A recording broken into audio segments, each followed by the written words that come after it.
Jake, except for a couple slips in each of those matches, you pretty much dominated. How much better are you than in 2012? I'd like to hope I'm a lot better. I try and get better every time I go in the wrestling room, whether it's 1%, 0.5%, you know, that's the plan. So hopefully by now I'm a lot better than I was in 2012.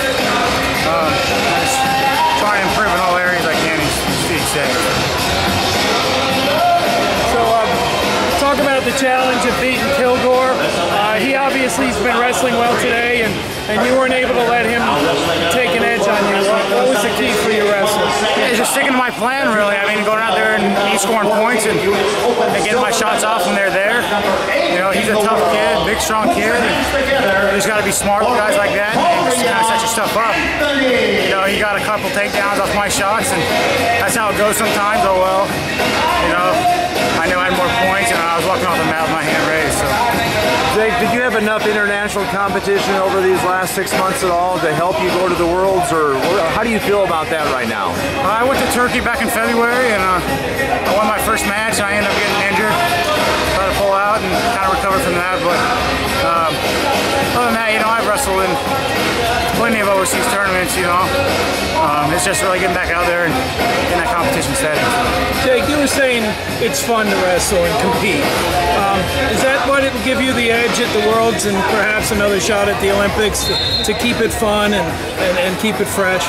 Yeah, you know, once you win something big like the Olympics or Worlds, you know, it's you know, you kind of hit the pinnacle of wrestling. You know, you win the biggest thing out there, and it's almost like what's left. So your motivation may wander a little bit, but you know, that's why I need a little time off. And you know, Coach Kale and Coach Cunningham, Coach Cody, you know, they're always preaching, just have fun. You know, go there, have fun, have wrestling, and just wrestle. And as long as you do that, you'll be fine. And you know, that's just what I've been doing. You know, it's been a lot more fun. Jake, did you know that you're going to come back for this year, even after taking last year off? Did you always know that was going to happen? Not really. You know, I didn't know what I was going to do. You know, I've stated before that, you know, my plan was to end in 2012 with some world titles and Olympic gold medal, and you know, I only got one of those.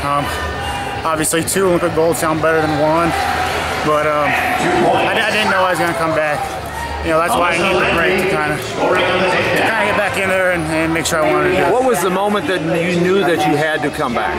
I didn't really know I had to come back. It's just you have to know you want to come back. You got to know you want to win. You know, I'm not doing this just to do it and just to, you know, play around with. You know, I'm doing it to win. You know, that's what I do every time I step on the mat, is to win. And you know, whatever happens, happens. But just figure I got a little left in me and go as long as I can go. So. What lit the fuse to ignite you coming back here? I don't know. It's just sometimes your mind, your body just needs a break, and you know, just comes a point in time when it says, "Hey, you know, let's do this again." And you know, I just decided to do it. I think it was more towards the end of last year, and you know, kind of seeing our, you know, we didn't have the greatest world championships last year, but you know, sometimes that fires you up too. You know, just get back out there and know that I could do something. Talk about Coach Sanderson during your time away. What kind of a support was he for you and helping you maybe decide to not come back or whatever? You know. He's good. Just because I don't know if he went through something similar, but you know, he saw it after 04, then he ended up coming back in 11 and stuff like that. So you know, he's been through it all. So you know, I was lucky enough to have a guy that can mentor me along the way and just kind of talk to me about it. You know, he was in favor of whatever I wanted to do, and you know, he was real supportive over it, and you know, he was excited when I said, you know, I'm going to keep going, and might as well go.